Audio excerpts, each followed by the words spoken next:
Hey guys, Linda Vater here, and I'm working on a project that is so much fun, and the source of inspiration comes from two different places. One, the National Wildlife Federation, and two, four of my favorite words, cocktails in the garden. The only way to one-up that is to have cocktails from the garden, and in that spirit, I am planting up a mocktail or a cocktail garden inspired by attracting wildlife to my gardens. And the National Wildlife Federation is just wonderful in trying to encourage us gardeners to do just that.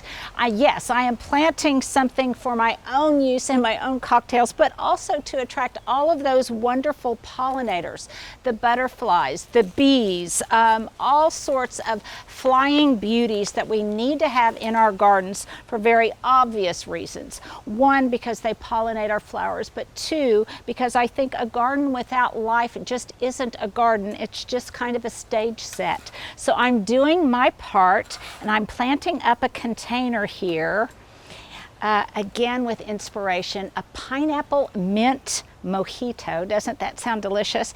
So I've also got some lavender in here. I've got some basil, some mint, some spearmint. I'm going to put some sage in here and some beautiful thyme to cascade over the side.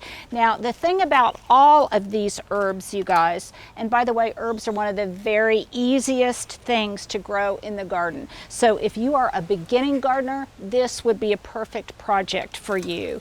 But the thing about these is that they will all bloom, and all of those blooms will attract those wonderful pollinators. So I'm just tucking them all in here. Obviously, you could have a much larger garden. It doesn't have to be a container garden. I will actually be planting out a lot more basil and other herbs in my potager a little bit later in the season, but right now I want to get a head start.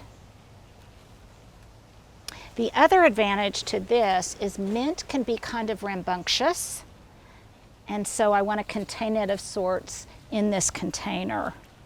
But this is just really, really going to be beautiful, fragrant,